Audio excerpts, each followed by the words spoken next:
Hello my YouTube family, आप सभी का स्वागत है। आज की मेरी इस लॉन्ग वीडियो में मैं बनाने जा रही हूँ बृहस्पतिवार के व्रत की कथा। इस व्रत को कैसे करते हैं, क्या क्या करना चाहिए, क्या क्या नहीं करना चाहिए, कौन कपड़ा पहनना चाहिए, किस कलर का कपड़ा पहनना चाहिए, इस सब मैं आपको बताने जा रही हूँ।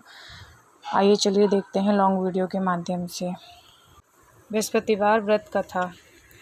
श्री गणेशाय नमः। बृहस्पतिवार व्रत कथा। चलिए शुरू करते हैं बृहस्पतिवार के व्रत की कथा।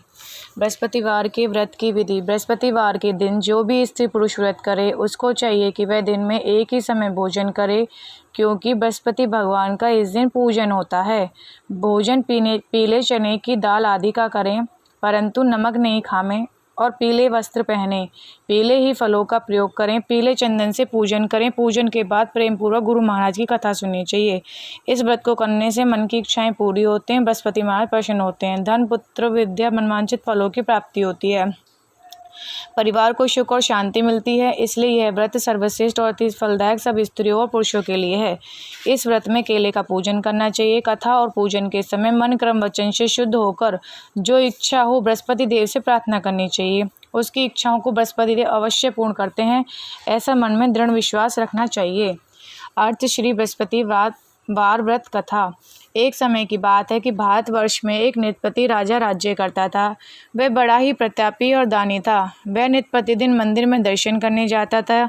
वह ब्राह्मण और गुरु की सेवा किया करता था। उसके दरवाजे से कोई भी निराश होकर नहीं लौटता था, तथा वह प्रत्येक गुरुवार को व्रत करता, पूजन करता, हर एक दिन गरीबों की सहायता करता था।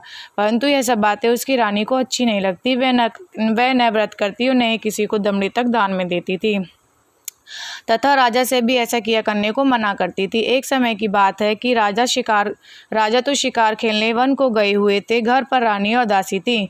उस समय गुरु बृहस्पति देव एक साधु का रूप धारण कर राजा के दरवाजे पर भिक्षा मांगने गए।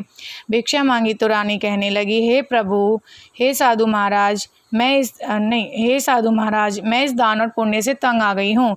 मेरे से तो घर का कार्य ही समाप्त नहीं होता है। इस कार्य के लिए तो मेरे पतिदेव ही बहुत हैं। अब आप एक प्रकार की कृपया राजा से कहना कि वह हजामत करवाए। भोजन में मांस मदिरा खाना, कपड़े धोबी के यहाँ धुलने डालना, इस प्रकार 7 बृहस्पतिवार करने से तुम्हारा समस्त धन नष्ट हो जाएगा। ऐसा कहकर वह साधु महाराज वहाँ से अंतर्ध्यान हो गए। रानी ने साधु के कहने के अनुसार वैसा ही किया। 3 बृहस्पतिवार ही बीते थे कि उसका समस्त धन नष्ट हो गया और भोजन के लिए दोनों समय तरसने लगे, सांसारिक भोगों से दुखी रहने लगे। तब वह राजा रानी से कहने लगा कि रानी, तुम यहाँ पर रहो, मैं तुम्हारे दूसरे देश को जाऊं, क्योंकि यहाँ पर मुझे सभी मनुष्य जानते हैं, इसलिए कोई कार्य भी नहीं कर सकता। देश चोरी परदेश भीख बराबर है। ऐसा कहकर राजा परदेश चला गया। वह जंगल को जाता, लकड़ी काट कर लाता और शहर में बेचता। इस तरह जीवन व्यतीत करने लगा। इधर राजा के घर रानी और दासी दुखी रहने लगी। किसी दिन भोजन मिलता, किसी दिन जल पीकर रह जाती। एक समय रानी और दासी को 7 दिन बिना भोजन के व्यतीत हो गए तो रानी ने अपनी दासी से कहा, यहाँ पास ही के नगर में मेरी बहन रहती है, वह बड़ी धनवान है, तू उसके पास जा और वहाँ से 5 सेर भेजर मांग ला, जिससे कुछ समय के लिए गुजर हो जावे। इस प्रकार रानी की आज्ञा मानकर दासी उसकी बहन के पास गई और रानी की बहन उस समय पूजन कर रही थी, क्योंकि उस दिन बृहस्पतिवार था। जब दासी ने रानी की बहन को देखा और उससे बोली, हे रानी, मुझे तुम्हारी बहन ने भेजा है, मेरे लिए 4 सेर भेजर दे दो। इस प्रकार दासी ने अनेकों बार कहा, परंतु रानी ने कुछ उत्तर नहीं दिया, क्योंकि वह उस समय बृहस्पतिवार की व्रत कथा सुन रही थी। इस प्रकार जब बांदी को किसी प्रकार का उत्तर नहीं मिला तो वह बहुत ही दुखी हुई और वह क्रोध भी आया और लौटकर अपने गांव रानी के पास आकर बोली, हे रानी, तुम्हारी बहन तो बहुत ही बड़ी आदमीन है, वह छोटे मनुष्य से बात तक नहीं करती, इसलिए मैंने उससे कहा तो उसने मुझे कोई उत्तर नहीं दिया। मैं वापस चली आई। रानी बोली, हे दासी, इसमें उनका कोई दोष नहीं है। जब बुरे दिन आते हैं तब कोई सहारा नहीं देता है। अच्छे बुरे का पता आपत्ति में ही लगता है। जो ईश्वर की इच्छा होगी वही होगा। वह सब हमारे भाग्य का दोष है। इधर उस रानी ने देखा कि मेरी बहन की दासी आई थी, परंतु मैं उससे नहीं बोली, इसलिए वह बहुत ही दुखी हुई होगी। यह सोच कथा को सुन और विष्णु भगवान का पूजन समाप्त कर रानी बहन के घर चल दी और जाकर अपनी बहन से कहने लगी, हे बहन, मैं बृहस्पतिवार का व्रत कर रही थी तुम्हारी दासी आई, परंतु जब तक कथा होती है न उठते हैं न ही बोलते हैं, इसलिए मैं ना बोली। कहो दासी क्यों गई थी?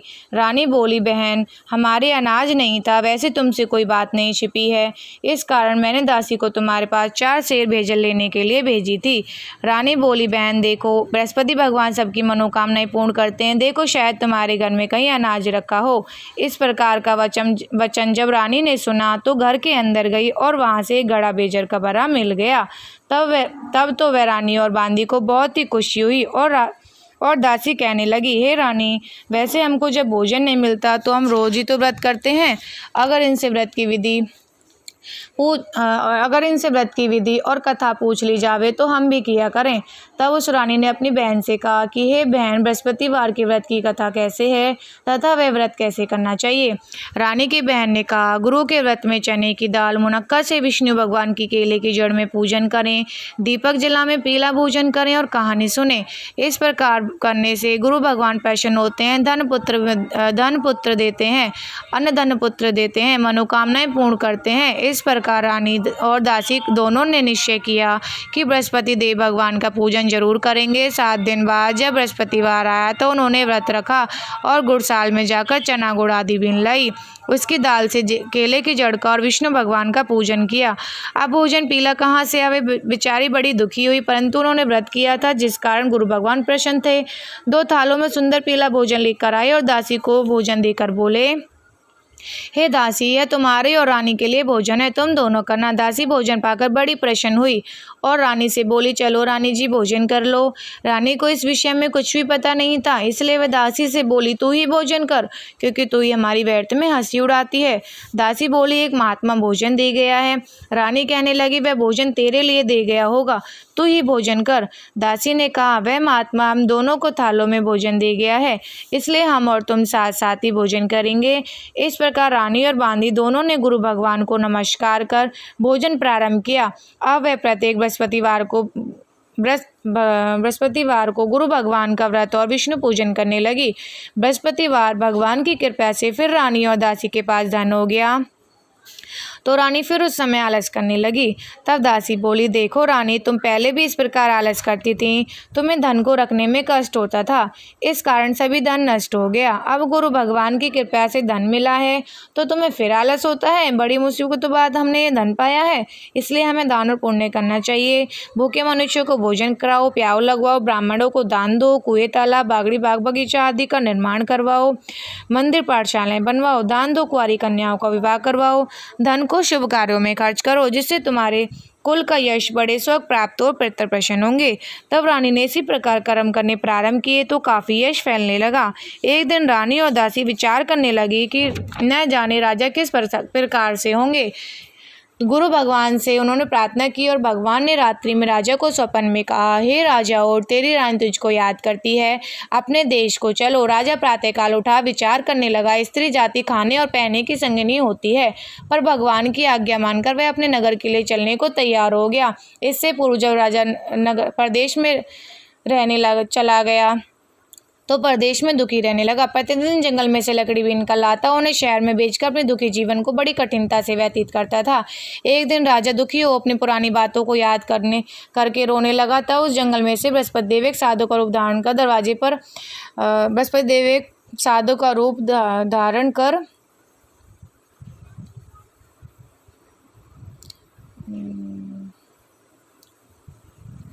शहर में बेचकर अपने दुखी जीवन को बड़ी कठिनता से व्यतीत करने लगा। एक दिन राजा दुखी हो अपनी पुरानी बातों को याद करके रोने लगा। तब उस जंगल में से एक बृहस्पति देव एक रूप धारण कर आ गए और राजा के पास आकर बोले, हे लकड़हारे, तुम इस सुनसान जंगल में किस चिंता में बैठे हो, मुझे बतलाओ। यह सुन राजा के नेत्रों में जल भर आया और साधु को वंदना कर बोला, हे प्रभु, आप सब कुछ जानने वाले हो। इतना कहकर साधु को संपूर्ण कहानी बतला दी।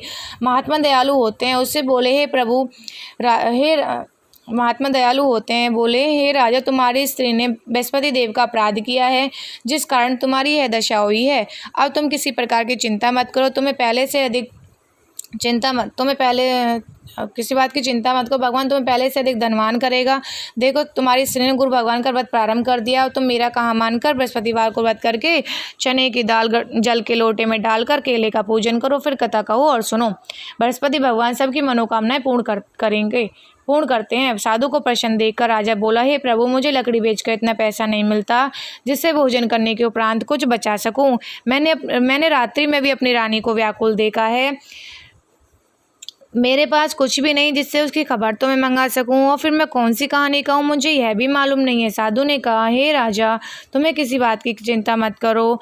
बृहस्पतिवार के दिन तुम्हें रोजाना एक तरह लकड़ियां लेकर शहर को जाओ। तुमको रोज से दुगना धन प्राप्त होगा, जिससे तुम भली भांति भोजन कर लोगे और बृहस्पति देव की पूजा का सामान भी आ जाएगा। और बृहस्पतिवार की कहानी निम्न प्रकार से है। बृहस्पति देव की कहानी। प्राचीन काल में एक ब्राह्मण था। वह बहुत ही निर्धन था, उसके कोई भी संतान नहीं थी। उसकी स्त्री बहुत ही मलिनता के साथ रहती थी। वह न स्नान करती, न ही किसी देवता का पूजन करती। प्रातःकाल उठते ही सर्वप्रथम भोजन करती, बाद में कोई अन्य कार्य करती। इससे ब्राह्मण देवता बड़े ही दुखी थे, पर बेचारे बहुत कुछ कहते थे, किंतु उसका कोई परिणाम न निकला। भगवान की कृपा से कन्या की स्त्री रूपी रत्न पैदा ब्राह्मण की स्त्री के कन्या रूपी रत्न पैदा हुई, और वह कन्या अपने पिता के घर में बड़ी होने लगी। वह बालिका प्रातः स्नान करके विष्णु भगवान का जाप करने लगी, बृहस्पतिवार को व्रत करने लगी, अपने पूजन को समाप्त कर स्कूल जाती और अपनी मुट्ठी में जौ भर के ले जाती, पाठशाला के मार्ग में टालती जाती। तब जौ श्रवण के हो जाते, लौटते समय बीनकर घर को ले आती। एक दिन वह बालिका सूप में उन सोने के जौ को फटक कर साफ कर रही थी कि उसके पिता ने उसे देख लिया और कहा, हे बेटी, सोने के जौ को फटकने के लिए सोने का सूप होना चाहिए। दूसरे दिन गुरुवार था। इस कन्या ने व्रत रखा और बृहस्पति देव से प्रार्थना करके कहा, हे प्रभु, मैंने आपकी पूजा सच्चे मन से की हो तो मेरे लिए सोने का सूप दे दो। बृहस्पति देव ने उनकी प्रार्थना स्वीकार कर ली। रोजाना की तरह वह कन्या जौ फैलाती हुई जाने लगी। तब लौटकर जौ बिन रही थी तो बृहस्पति देव की कृपा से उसे सोने का सूप मिला। वह उसे घर ले आई, ले जाकर जौ साफ करने लगी, परंतु उसकी माँ का वही ढंग रहा। एक दिन की बात है कि वह कन्या सोने के सूप में जौ साफ कर रही थी कि उसके पिता उस शहर का राजपुत्र वहाँ होकर निकला। इस कन्या के रूप और कार्य को देखकर मोहित हो गया और अपने घर आकर भोजन जल त्याग कर उदास लेट गया। राजा को जब इस बात का पता लगा तो अपने प्रधानमंत्रियों के साथ उसके पास गए और बोले, हे बेटा, तुम्हें किसी बात का कष्ट है, किसी ने अपमान किया है अथवा कोई कारण हो सो कहो, मैं वही कार्य करूँगा जिससे कि तुम्हें प्रसन्नता हो। अपने पिता की राजकुमार ने बातें सुनी तो वह बोला, मुझे आपकी कृपा से किसी बात का दुख नहीं है, किसी ने मेरा अपमान नहीं किया है, परंतु मैं उस लड़की के साथ विवाह करना चाहता हूँ जो कि सोने के सूप में जौ साफ कर रही थी। वह सुन राजा आश्चर्य में पड़ा और बोला, हे बेटा, इस तरह की कन्या का पता तुम्हें लगाओ, मैं उसके साथ तुम्हारा विवाह अवश्य ही करवा दूंगा। राजकुमार ने उस लड़की के घर का पता बतलाया। ब्राह्मण देवता राजकुमार के साथ अपनी कन्या का विवाह करने के लिए तैयार हो गए और विधि विधान के अनुसार ब्राह्मण की कन्या का विवाह भी राजकुमार के साथ हो गया। कन्या के घर से जाते ही पहले की बात थी, उस ब्राह्मण देवता के घर में गरीबी का निवास हो गया। अब भोजन के लिए अन्न भी बड़ी मुश्किलों से मिलता था। एक दिन दुखी होकर ब्राह्मण देवता अपनी पुत्री के पास गए। बेटी ने पिता की दुखी अवस्था को देखा और माँ का हाल पूछा। तब ब्राह्मण ने सभी हाल कह दिया। कन्या ने बहुत सा धन देकर अपने पिता को विदा कर दिया। इस तरह ब्राह्मण का कुछ समय सुखपूर्वक व्यतीत हुआ। कुछ दिन बाद फिर वही हाल हो गया। ब्राह्मण फिर अपनी कन्या के यहाँ गया और सभी हाल कहा तो लड़की बोली, पिताजी, आप माताजी को यहाँ लिवा लाओ, मैं उसे विधि बता दूंगी जिससे गरीबी दूर हो जाए। वह ब्राह्मण देवता अपनी स्त्री को साथ लेकर पहुंचे तो पुत्री अपनी माँ को समझाने लगी, हे माँ, तुम प्रातःकाल उठकर प्रथम स्नान नदी करके विष्णु भगवान का पूजन करो तो सब दरिद्रता दूर हो जाएगी। अब परंतु उसकी माँ ने एक भी बात नहीं मानी और प्रातःकाल उठकर अपने बच्चों की जूठन को खा लिया। एक दिन उसकी पुत्री को बहुत ही गुस्सा आया। एक रात कोठरी से सभी सामान निकाल दिया और अपनी माँ को उसमें बंद कर दिया। प्रातःकाल उसमें से निकाला, स्नान नदी करा के पाठ करवाया तो उसकी माँ की बुद्धि ठीक हो गई और प्रत्येक बृहस्पतिवार को व्रत रखने लगी। इस व्रत के प्रभाव से उसकी माँ भी बहुत ही धनवान और पुत्रवती हो गई। बृहस्पति जी के प्रभाव से स्वर्ग को प्राप्त हुई। ब्राह्मण भी सुखपूर्वक इस लोक के सुख भोग कर स्वर्ग को प्राप्त हुआ। इस तरह कहानी कहकर साधु देवता वहाँ से लोप हो गए। धीरे धीरे समय व्यतीत होने पर फिर वही बृहस्पतिवार का दिन आया। राजा उस जंगल से लकड़ी काटकर किसी शहर में बेचने गया। उसे उस दिन से अधिक पैसा मिला। राजा ने चना गुड़ आदि लाकर गुरुवार का व्रत किया। उस दिन से उसके सभी कलेश दूर हो गए। परंतु जब अगला गुरुवार का दिन आया तो बृहस्पतिवार का व्रत करना भूल गया। इस कारण बृहस्पति भगवान नाराज हो गए। उस दिन उस नगर के राजा ने विशाल यज्ञ का आयोजन किया था। पूरे शहर में ये घोषणा करा दी कि कोई भी मनुष्य अपने यहाँ भोजन न बनावे, न ही आग जलावे। समस्त जनता मेरे यहाँ भोजन करने आवे। इस आज्ञा को जो न मानेगा उसको फांसी की सजा दी जाएगी। इस तरह की घोषणा संपूर्ण नगर में करवा दी गई। राजा की आज्ञा अनुसार शहर के सब लोग भोजन करने गए, लेकिन लकड़हारा कुछ देर से पहुंचा, इसलिए राजा उसको साथ अपने घर ले गए और ले जाकर भोजन करा रहे थे तो रानी की दृष्टि उस कुंटी पर पड़ी जिस पर उसका हार लटका हुआ था। वह वहां पर नहीं दिखाई दिया। रानी ने निश्चय किया कि मेरा हार इसी मनुष्य ने चुरा लिया है। उसी समय सैनिक बुलवाकर उसको जेल खाने में डलवा दिया। तब राजा जेल खाने में पड़ गया तो बहुत दुखी होकर विचार करने लगा कि न जाने कौन सी पूर्व जन्म के कर्म से मेले दुख प्राप्त हुआ है, और उसी साधु को याद करने लगा जो कि उसे जंगल में मिला था। उसी समय तत्काल बृहस्पति देव एक साधु के रूप में प्रकट हो गए और उसकी दशा को देखकर कहने लगे, अरे मूर्ख, तूने बृहस्पति देवता की कथा नहीं करी, इस कारण तुझे दुख प्राप्त हुआ है। अब तू चिंता मत कर, बृहस्पतिवार के दिन जेल खाने के दरवाजे पर तुझे 4 पैसे पड़े मिलेंगे, उनसे तू बृहस्पतिवार की पूजा करना, तेरे सभी कष्ट दूर हो जाएंगे। बृहस्पतिवार के दिन उसे 4 पैसे मिले। राजा ने कथा कही। उसी रात्रि को बृहस्पति देव ने उस सागर के राजा को सपन में कहा, हे राजा, तुमने जिस आदमी को जेल खाने में बंद कर दिया है वह निर्दोष है, वह राजा है, उसे छोड़ देना। रानी का हार उसी कुंटी पर लटका हुआ है।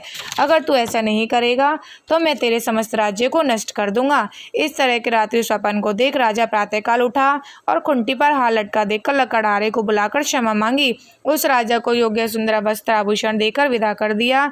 गुरुदेव की आज्ञा अनुसार राजा अपने नगर को चल दिया। जब राजा नगर के निकट पहुंचा तो उसे बड़ा ही आश्चर्य हुआ। नगर में पहले से अधिक बाग, तालाब, कुएं, बहुत सी धर्मशालाएं, मंदिर आदि बन गई हैं। राजा ने पूछा कि यह सब बाग और धर्मशालाएं किसके हैं? तब नगर के सब लोग कहने लगे, यह सब रानी और दासी के हैं। तो राजा को आश्चर्य हुआ और गुस्सा भी आया। जब रानी ने यह खबर सुनी कि राजा आ रहे हैं तो उसने अपनी दासी से कहा, हे दासी, देख राजा हमको कितनी बुरी हालत में छोड़ गए थे। वे हमारी ऐसी हालत देखकर कहीं लौट ना जाएं, इसलिए तू दरवाजे पर खड़ी हो जा। आज्ञा अनुसार दासी दरवाजे पर खड़ी हो गई। राजा है तो अपने साथ लिवा ले आई। तब राजा ने क्रोध करके अपनी तलवार निकाली और राजा है तो अपने साथ तलवार निकाली और पूछने लगे, यह बताओ तुम्हें धन कैसे प्राप्त हुआ है? तब उन्होंने कहा, हमें धन बृहस्पति देव के इस व्रत के प्रभाव से प्राप्त हुआ है। राजा ने निश्चय किया कि 7 दिन बाद तो सभी बृहस्पति देव का पूजन करते हैं, परंतु मैं रोजाना दिन में 3 बार कहानी कहा करूँगा, रोज व्रत किया करूँगा। अब हर समय राजा के दुपट्टे में चने की दाल बंधी रहती और दिन में 3 बार कहानी कहता। एक दिन राजा ने विचार किया कि चलो अपनी बहन के यहाँ हो आवें। इस तरह निश्चय का राजा घोड़े पर सवार हो अपनी बहन के यहाँ चलने लगा। मार्ग में उसने देखा कि कुछ आदमी एक मुर्दे को लिए जा रहे हैं।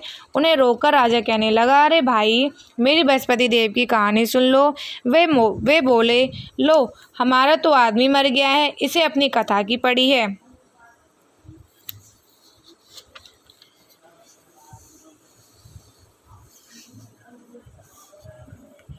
परंतु कुछ आदमी बोले, अच्छा कहो, हम तुम्हारी कथा भी सुनेंगे। राजा ने दाल निकाली। जब कथा आदि हुई तो मुर्दा हिलने लगा। जब कथा समाप्त हो गई तो राम राम कहकर वह मनुष्य खड़ा हो गया। राजा आगे बढ़ा। आगे मार्ग में उसे किसान खेत में हल चलाता मिला। राजा ने उसे देखा और उससे बोला, अरे भैया, तुम मेरी बृहस्पतिवार की कथा सुन लो। किसान बोला, जब तक मैं तेरी कथा सुनूंगा जब तक 4 हरैया जोत लूँगा, जा अपनी कथा किसी और को सुनाना। इस तरह राजा आगे चलने लगा। राजा के हटते ही बैल पछाड़ खाकर गिर गया और किसान के पेट में दर्द होने लगा। उस समय उसकी माँ रोटी लेकर आई। उसने जब यह सब देखा तो अपने पुत्र से सब हाल पूछा तो बेटे ने सभी हाल कह दिया। बुढ़िया दौड़ी दौड़ी उस घुड़सवार के पास गई और उससे बोली, मैं तेरी कथा सुनूंगी, तू अपनी कथा मेरे खेत पर चलकर कहना। राजा ने बुढ़िया के खेत पर जाकर कथा कही, जिसको सुनकर बैल खड़े हो गए और किसान के पेट का दर्द भी बंद हो गया। राजा अपनी बहन के घर पहुंचा तो बहन ने भाई की खूब मेहमानी की। दूसरे दिन सवेरे राजा जागा तो देखा कि सब लोग भोजन कर रहे हैं। राजा ने अपनी बहन से कहा कि ऐसा कोई मनुष्य है जिसने भोजन नहीं किया हो, जो कि मेरी बृहस्पतिवार की कथा सुन ले। बहन बोली, हे भैया, यह देश ऐसा ही है, पहले यहाँ लोग भोजन करते हैं, बाद में कोई अन्य कार्य करते हैं। अगर कोई पड़ोस में हो तो देखा हूँ। वह ऐसा कहकर देखने चली गई, परंतु उसे ऐसा कोई भी व्यक्ति नहीं मिला जिसने भोजन नहीं किया हो। अतः वह एक कुम्हार के घर गई जिसका लड़का बीमार था। उसे मालूम हुआ कि उनके यहाँ किसी ने भी 3 दिन से भोजन नहीं किया है। राजा ने अपने भाई की कथा सुनने के लिए कुमार से कहा। वह तैयार हो गए। राजा ने जाकर बृहस्पतिवार की कथा कही, जिसको सुनकर उसका लड़का ठीक हो गया। अब तो राजा की प्रशंसा होने लगी। एक दिन राजा ने अपनी बहन से कहा कि हे बहन, हम अपने घर जाएंगे, तुम भी तैयार हो जाओ। राजा की बहन ने अपनी सास से कही। सास बोली, हाँ चली जा, परंतु किसी लड़के को मत ले जाना, क्योंकि तेरे भाई की कोई औलाद नहीं होती है। बहन ने अपने भैया से कहा, हे भैया, मैं तो चलूँगी, लेकिन कोई बालक नहीं जाएगा।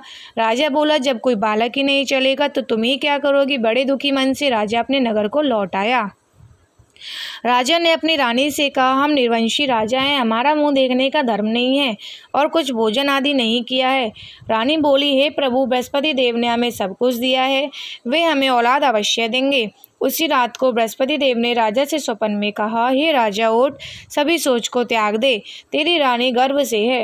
राजा को यह बात सुनकर बहुत ही खुशी हुई और 9वें महीने से उसकी गर्भ से एक सुंदर पुत्र पैदा हुआ। तब राजा बोला, हे रानी, स्त्री बिना भोजन के रह सकती है, पर बिना कहे नहीं रह सकती।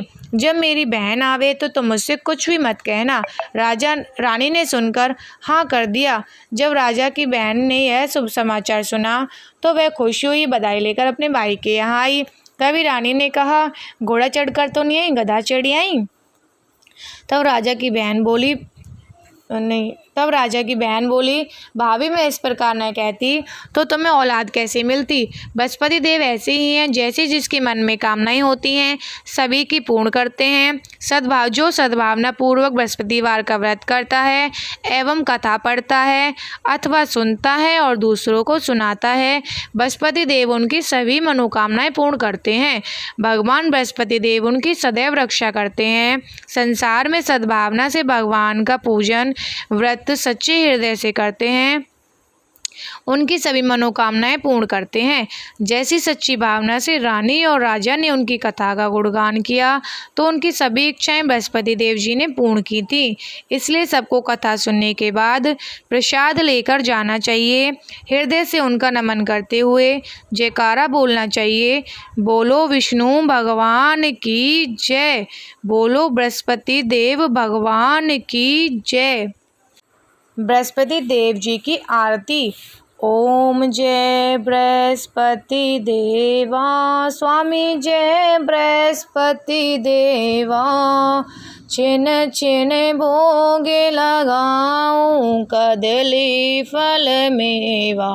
ओम जय बृहस्पति देवा, तुम पूर्ण परमात्मा, तुम अंतर्यामी, स्वामी तुम अंतर्यामी।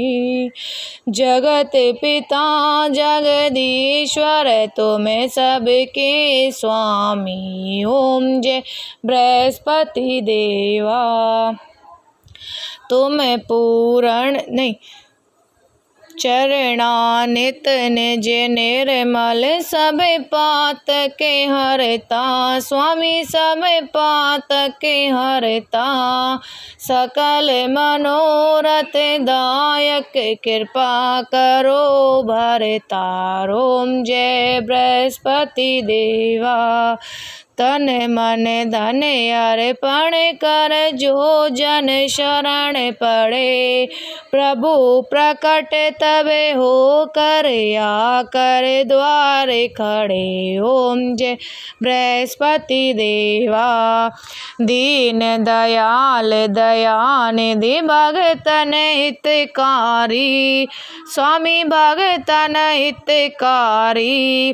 पाप दोष सवे हरता भव बंधन हारी। ओम जय बृहस्पति देवा।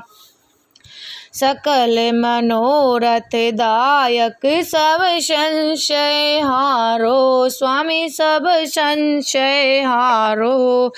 विषय विकार मिटाओ संतन सुखकारी। ओम जय बृहस्पति देवा।